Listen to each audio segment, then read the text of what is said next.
আসসালামু আলাইকুম ওয়া রাহমাতুল্লাহি ওয়া বারাকাতুহু। সুপ্রিয় দর্শক শ্রোতা, আপনাদের স্বাগত জানাচ্ছি পবিত্র মাহে রমজান উপলক্ষে চ্যানেল এসের বিশেষ আয়োজন বরকতময় রমাদানে অনুষ্ঠানে। পুরো অনুষ্ঠান জুড়ে আমি মুফতি মোহাম্মদ সিদ্দিকুর রহমান সরকার থাকব আপনাদের সাথে।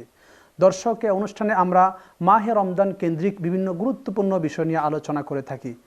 আজ আমরা আলোচনা করব সদকাতুল ফিতির আদায়ের গুরুত্ব ও নিয়ম। এই বিষয়টি নিয়ে যারা আলোচনা করবেন, চলুন তাদের সাথে আমরা পরিচিত হয়ে নিই। হজরত মাওলানা মুফতি মোহাম্মদ বুরহানুদ্দিন জালালি, আরবি প্রভাষক, বড়বাগ AU আলিম মাদ্রাসা, কিশোরগঞ্জ। আসসালামু আলাইকুম ওয়া রাহমাতুল্লাহি ওয়া বারাকাতুহু। আল্লাহ সুবহানাহু ওয়া তাআলা এই মাহে রমজান আমাদেরকে দিয়েছেন। রোজা আমরা রাখি, অনেক ত্রুটি হয়ে যায়, সেগুলি পূরণ করার, রিকভার করার ব্যবস্থা আল্লাহ তাআলা আমাদেরকে করে দিয়েছেন। আজ আমরা আলোচনা শুনব সদকাতুল ফিতির আদায়ের গুরুত্ব ও নিয়ম সম্পর্কে। এই বিষয় নিয়ে আমি শুরুতে চলে যাব মুফতি মোহাম্মদ বুরহানুদ্দিন জালালি আপনার কাছে। মোহতারাম, আল্লাহ সুবহানাহু ওয়া তাআলা এই মাহে রমজানে আমাদেরকে রোজা দিয়েছেন। আমরা রোজা রাখি, এর মধ্যে আমাদের অনেক ত্রুটি হয়, ভুল হয়, সেইগুলি রিকভার করার অনেক সুযোগ আল্লাহ করে দিয়েছেন। সাদকা, সদকাতুল ফিতির বা আরও অনেক ব্যাপার এখানে আছে, নফল ইবাদাত, এই যে ব্যাপারগুলো, সাহারি করানো, ইফতার করানো, এগুলি আমাদেরকে অনেকটা রোজাকে রিকভার করে। এই ব্যাপারগুলো আমরা আজকে যে সদকাতুল ফিতির, এই সদকাতুল ফিতির বলতে আসলে আমরা কি বুঝি? ধন্যবাদ আপনাকে, অত্যন্ত চমৎকার একটি প্রশ্ন। আলহামদুলিল্লাহ ওয়া শুকরুলিল্লাহ ওয়াসসালাতু ওয়াসসালামু আলা রাসূলিল্লাহ, আম্মা বাদ। সুপ্রিয় দর্শক শ্রোতা, অত্যন্ত একটি গুরুত্বপূর্ণ এবং তাৎপর্যপূর্ণ বিষয় সদকাতুল ফিতির। এটা রোজার একটি অংশ। মূলত ইসলামী শরিয়া এর যে বিধানগুলি আছে, শারীরিক ইবাদত, অর্থনৈতিক ইবাদত এবং সমন্বিত ইবাদত, সদকাতুল ফিতর হলো এমন একটি ইবাদত যেটা অর্থের সাথে সংশ্লিষ্ট। তখন প্রশ্ন হলো, রমজান মাসে এই সদকাতুল ফিতর এটা আসলে কি? সদকাতুল ফিতর, সদকা মানে দান খায়রাত, আর ফিতর মানে মুখ খোলা। আচ্ছা, তো আমরা ফিতর শব্দের আরেকটি অর্থ হলো ত্রুটি, ছিদ্র। রমজান মাসে আল্লাহ সুবহানাহু ওয়া তাআলা আমাদেরকে যে বিধিবিধান, একটি সীমা রেখা দিয়েছেন রোজার, এর ভিতরে যারা আমরা রোজা রাখতে পারি নাই, যেমন মিথ্যা কথা বলা, চোখের রোজা না রাখা, কানের রোজা না রাখা, জবানের রোজা, আমরা চিন্তার যে পরিধি আছে, এটাকে অবশ্যই উপরে বা নিচে, ডানে বামে নিয়ে যাওয়া, এর কারণে রোজার মধ্যে কিছু ত্রুটিযুক্ত হয়। রাসূলুল্লাহ সাল্লাল্লাহু আলাইহি সাল্লাম বলেছেন, সদকাতুল ফিতর হলো এটাই যে রোজার যে ত্রুটিগুলি আছে, অতিরিক্ত কথা এবং পাপাচার, এইগুলি রিকভার এবং যারা মিসকিন, দরিদ্র, ওদের খাদ্য দেওয়ার জন্যই মূলত সদকাতুল ফিতরের বিধান প্রণয়ন করা হয়েছে। তো সুতরাং আমরা এক কথায় বলতে পারি, সদকাতুল ফিতর হলো রোজার ত্রুটি থেকে মুক্ত হওয়ার জন্য আর্থিক যে এটার ভরণ পোষণ বা ইকো ব্যালেন্স করার জন্য যে বিধান ইসলামী শরিয়া করেছেন, ওয়াজিব করেছেন প্রত্যেক মুসলমানের উপর রমজান মাসে, এটাকে বলা হয় সদকাতুল ফিতর। তার মানে সদকাতুল ফিতর হচ্ছে একটা আর্থিক ইবাদত। আর্থিক ইবাদত, চমৎকার বলছেন মুফতি মোহাম্মদ জালালউদ্দিন বুরহানি সাহেব। এই যে মাহে রমজান আল্লাহ তাআলা আমাদেরকে দিলেন, এই মাহে রমজানের সদকাতুল ফিতর যেটা আছে, এটাকে আমাদের উপর ফরজ, ওয়াজিব, সুন্নাহ নাকি নফল? যদি ওয়াজিব হয়, কাদের উপর ওয়াজিব? সবার উপর নাকি স্পেসিফিকলি কোনো নির্দিষ্ট কোনো গোষ্ঠীর উপর? ধন্যবাদ। মূলত সদকাতুল ফিতর এটা ফরজও না, নফলও না, এটা হলো ওয়াজিব। জি, রাসূলুল্লাহ সাল্লাল্লাহু আলাইহি সাল্লাম, ওয়াজিব ইবাদত। ওয়াজিব ইবাদত, অর্থনৈতিক ইবাদত, এটা ওয়াজিবের পর্যায়ের। রাসূলুল্লাহ সাল্লাল্লাহু আলাইহি সাল্লাম বলেছেন যে আদ্দু সাদকাতুল ফিতর, তোমরা সদকাতুল ফিতির আদায় করো প্রত্যেক মুসলিমের পক্ষ থেকে, ছোট হোক বড় হোক, নারী হোক পুরুষ হোক, স্বাধীন হোক কৃতদাস হোক, ধনী হোক দরিদ্র হোক, সবার পক্ষ থেকে সদকাতুল ফিতর আদায় করতে হবে। এটা হলো ওয়াজিব। যেহেতু এটা নির্দিষ্ট একটি বিষয়, এটা হলো ইবাদত, রোজা সিয়াম সাধনার, এটা একটি কাফারা সমতুল্য। সেই হিসেবে এখন আমাদের সমাজে প্রাসঙ্গিক যে কথাটা আমি মনে করি বললে ভালো হবে, যে আমরা যারা সামর্থ্যবান, আমরা কিন্তু সদকাতুল ফিতর আদায় করি, কিন্তু যারা গ্রহণ করে সদকাতুল ফিতর, ওদের সদকাতুল ফিতির কি, যেহেতু হাদিস শরীফে আসছে গানিয়ুন আও ফাকির, ধনী হোক অথবা দরিদ্র হোক। এখন দরিদ্র সে কি সদকাতুল ফিতর শুধু নিবে, সে কি আদায় করবে না? সেই ক্ষেত্রে নাইমুদ্দিন মুরাদাবাদী রহমাতুল্লাহ আলাইহি চমৎকার একটি তিনি হিলার কথা উল্লেখ করেছেন। হিলাটা হলো যে যারা দরিদ্র সদকাতুল ফিতির গ্রহণ করেন, ওনারা একটি সদকার যে টাকা, এটা সে একজনকে দিয়ে দিবে। দিলে পরে প্রথমে স্বামীর পক্ষ থেকে আদায় করা হবে, স্বামী ওইটা নিয়ে তার স্ত্রীকে দিল অথবা আরেকজন কাউকে দিল, সেও দরিদ্র। 1 টাকা দিয়ে 2টি দরিদ্র ফ্যামিলি কিন্তু সদকাতুল ফিতর আদায় হয়ে যাচ্ছে। একজনকে দেওয়ার পর সে কিন্তু এই টাকার বৈধ মালিক। তারপরে দেওয়ার প্রচলন হোক, সে আবার তার আরেকটা ছেলেকে দিবে, তার ছেলে তার স্ত্রীকে দিবে, তার স্ত্রী আরেকটা ফ্যামিলি স্ত্রীকে দিবে। এইভাবে একটি টাকা দিয়েই কিন্তু 2টি ফ্যামিলি সদকাতুল ফিতর আদায় করা সম্ভব। আমি যখন ওনার কিতাবে এই মাসআলাটা পড়লাম, আমার কাছে খুব ভালো লাগলো যে বর্তমান সমাজে আমরা যারা মানে সামর্থ্যবান, আমরা কিন্তু সদকাতুল ফিতর আদায় করি, কিন্তু যারা গ্রহণ করে ওদেরকে যে দিতে হবে, এটা কিন্তু আমরা সমাজে সেইভাবে এখনো মানে প্রচলন আছে বলে আমরা তেমন দেখি না। সুতরাং আমার মনে হয় ওই কথার সাথে এটাও যদি অ্যাড করি, যারা আজকে প্রোগ্রাম দেখছেন, আমি বলবো যে এইভাবেই যদি আমরা যারা দরিদ্র আছে তারাও যদি আদায় করে, তাহলে অবশ্যই ওদের পক্ষ থেকে আদায় হয়ে যাবে। সুতরাং এক কথায় ছোট বড়, ধনী দরিদ্র, স্বাধীন এবং পরাধীন সবার উপরেই সদকাতুল ফিতর ওয়াজিব। চমৎকার বলছেন, আমি তন্ময় চিত্তে আপনার আলোচনা শুনছিলাম। মোহতারাম বুরহানুদ্দিন জালালী সাহেব, আপনি বিরতির পূর্বে চমৎকার বলছিলেন যে এই সদকাতুল ফিতর নিয়ে, এই যে সদকাতুল ফিতর মানে হচ্ছে অন্যকে আর্থিক অনুদান দেওয়া, এবং এই যে সদকাতুল ফিতরের সাথে মিল আছে আবার জাকাতও দেওয়া হয়, আবার সাধারণ সদকা করা হয়। এখন এই যে সদকাতুল ফিতর এবং জাকাত, এই দুটা কি এক জিনিস নাকি 2 জিনিস? এই দুটার মধ্যে পার্থক্যটা মূলত কি? আলহামদুলিল্লাহ, অত্যন্ত চমৎকার একটি বিষয় আপনি অবতরণ করেছেন। মূলত আমরা যে দান খায়রাত করি এটা 3 প্রকার। এটা হলো সদকাতে ওয়াজিবা, সদকাতুল ওয়াজিবা, এটা হলো ফারিদা মানে ফরজ সদকা, আর একটা হলো ওয়াজিব সদকা, আর একটা হলো সদকা আম্মা, সাধারণ সদকা। দান খায়রাত আমরা যেটা সদকা হলো 3 প্রকার। জি, একটা হলো ফরজ, সেটা হলো আপনার জাকাত, আর একটা হলো ওয়াজিব, সেটা হলো সদকাতুল ফিতর বা অন্যান্য আমি নিয়ত করলাম নিয়ত মান্যতের যেটা আর কি। আর আম্মা সাধারণ যেটা আছে, এটা যে কোনো দান খায়রাত, হ্যাঁ সদকা মানে অসুস্থ হলে সেটা অনেক প্রকারের হতে পারে। তো ইসলামী শরীয়তে যে ফরজ এবং ওয়াজিব, জাকাত এবং সদকাতুল ফিতর অবশ্যই এক না, কিন্তু উভয়টাই আর্থিক ইবাদত। সেক্ষেত্রে প্রথমত যে বিষয়টা, জাকাত কিন্তু শরীয়তের 5 স্তম্ভের একটি, যার উপর ঈমান আনয়ন করতে হবে। মানে শরীয়তের যে মূল যে ফাউন্ডেশন আছে, বেসিক ফাউন্ডেশন, যেটার উপর ঈমান আনা অবশ্যই কর্তব্য, তার মধ্যে জাকাত অন্যতম একটি। এটাকে অস্বীকার করার কোনো সুযোগ নাই, অস্বীকার করলে সে কাফের হয়ে যাবে। কিন্তু সদকাতুল ফিতর সেটা কিন্তু এরকম 5 স্তম্ভের অন্যতম একটি না।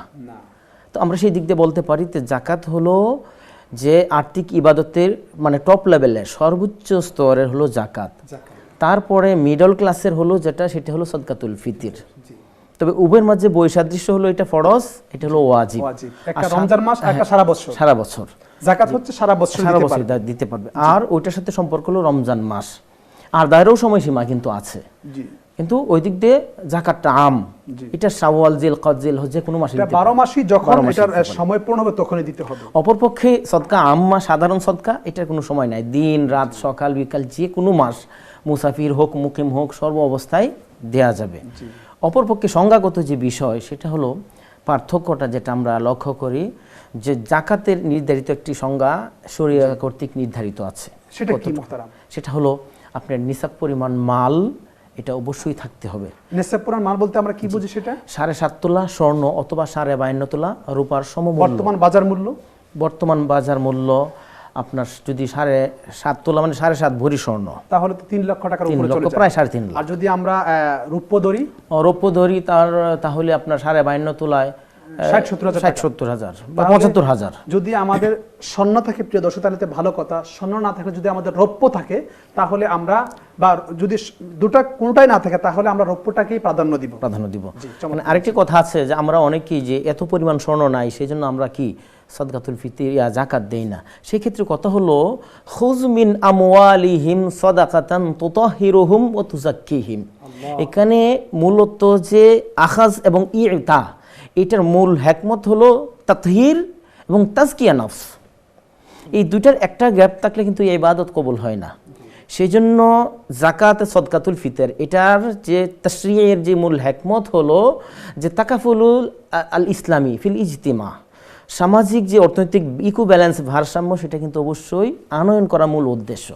তো আমি যদি আমার অর্থনৈতিক অবস্থা থেকে আমি আমার সমাজে সামান্যতম দান করি, আমার নিয়ত যদি থাকে আমি অবশ্যই দান করব। সেক্ষেত্রে আলাল আকাল যে সম্পদ আছে সেটা রৌপ্য যদি ধরা হয় তাহলে দরিদ্ররা বেশি উপকৃত হবে।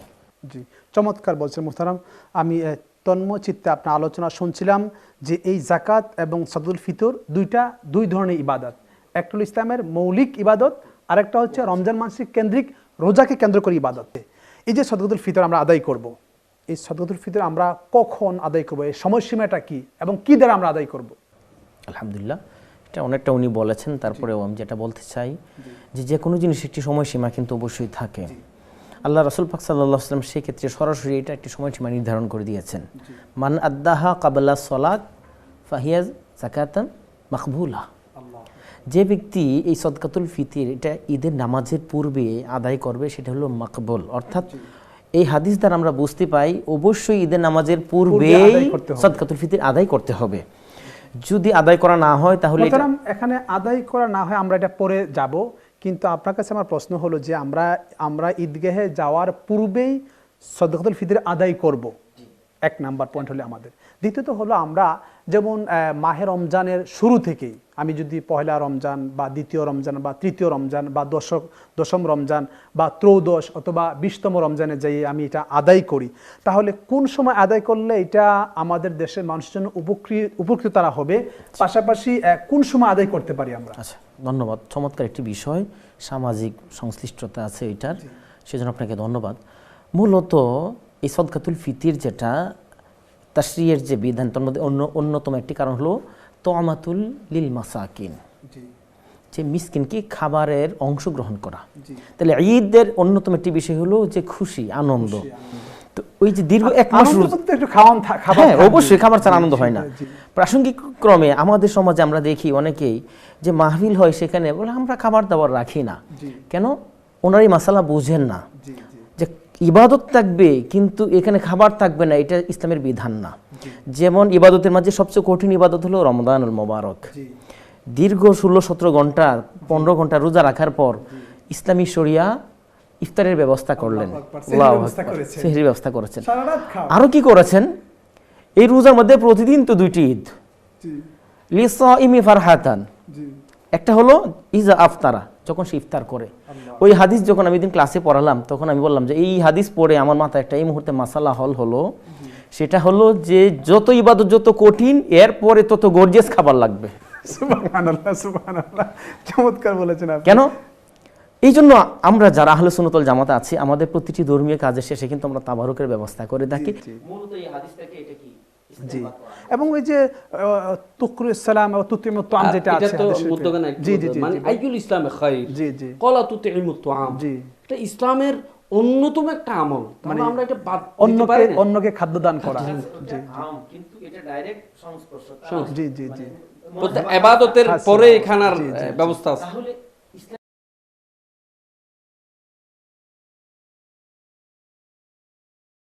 এক গ্লাস দুধ সামান্য খাবারকে যদি আমি আরেক ভাইকে ইফতারি দেই তাহলে উনি দীর্ঘ 13 ঘন্টা সিয়াম সাধনা করে যে সওয়াব পাবে, ইসলামী শরীয়ত আমাকে উৎসাহিত করলো নিজে খাবে না অন্যকে খাওয়াবে, তোমারও আমলনামায় সমপরিমাণ সওয়াব দেওয়া হবে। সুবহানাল্লাহ, কমতি হবে না, লা ইউনকাস মিন আজরিহি শাই, আল্লাহ রাসূল পাক সাল্লাল্লাহু আলাইহি ওয়াসাল্লাম বলে দিয়েছেন। সেই ক্ষেত্রে ঈদের মূল বিষয়টা হলো যে ধনী দরিদ্র সবাই তার পরিবারে একটি আনন্দ এবং খুশির ইমেজ এটা অবশ্যই তৈরি করে দিতে হবে। আর এটা অবশ্যই যদি ঈদের আগের দিন, একদিন আগে বা ঈদের দিন সকালে দেয়া আর 2 দিন আগে দেওয়া হয়, তাহলে একজন দরিদ্র যার ঘরে টাকা নাই সে এই টাকা দিয়ে বাজার করে তার পরিবারে ঈদের দিনে যে রুটি রুজির ব্যবস্থাটা অবশ্যই করতে পারবে। সেক্ষেত্রে অবশ্যই মুনাসেব বা উপযুক্ত সময় হলো ঈদের 1-2 দিন আগ থেকে শুরু করে ঈদের দিন সকাল পর্যন্ত এটা যদি দেওয়া হয়, তাহলে এটা আমি যাকে দিচ্ছি তার সবচেয়ে বেশি উপকার হবে, ফায়দা হবে। জি, চমৎকার বলছেন। তার মানে শেষের দিকে দেওয়াটা ভালো, টাকাটা তার নষ্ট হবে না। শুরুতে দিলেও হবে, কিন্তু দেওয়ার ক্ষেত্রে উপকারের মাত্রা কিন্তু শেষে বেশি।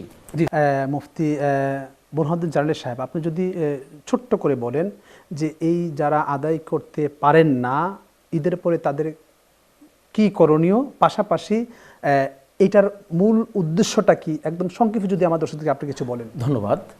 মূলত হযরত চমৎকার বলছিলেন যে টাকাটা আদায় করে রাখতে হবে। এক্ষেত্রে একটু যোগ করবো আমি, যেটা এটা হলো নিয়াতের উপর। আমি টাকাটা অনেক চেষ্টা করেছি, আমি কাউকে দিতে পারি নাই, লোক পাওয়া যায় নাই, 10 জনকে পেলাম, ওদেরকে দেওয়ার পর টাকা রয়ে গেছে, আমি পেলাম না, তখন কি করব? তখন আমি অবশ্যই রেখে দিব। আর টাকা আছে আমি দিব না, এখন কেন দিব না, ঈদের পরে দিলেও তো হচ্ছে। সেক্ষেত্রে কিন্তু এটার ওয়াজিব ফিতরা আদায় হবে না, এটা সাধারণ দান খায়রাত, যেটা হাদিসে সরাসরি আমরা পাই। তো সদকাতুল ফিতরের মূল উদ্দেশ্যই হলো যেটা আগে বলেছিলাম, যে যারা অভাবগ্রস্ত তাদেরকে ঈদের আনন্দে ভাগাভাগি করে নেওয়া। আরেকটি বিষয়, যদি ঈদের সীমা চলে যায় তাহলে রোজার যে ত্রুটিগুলি আদায়ের সীমাও কিন্তু শেষ হয়ে যায়। তো একটি চমৎকার কায়দা আছে, ইজা ফাতা শার্ত ফাতাল মাশরুত। তে যেহেতু শর্ত হলো এটা আগে আদায় করতে হবে, তো মাশরুত যে ত্রুটিগুলি আছে এইগুলি কিন্তু আর রিকভার হলো না।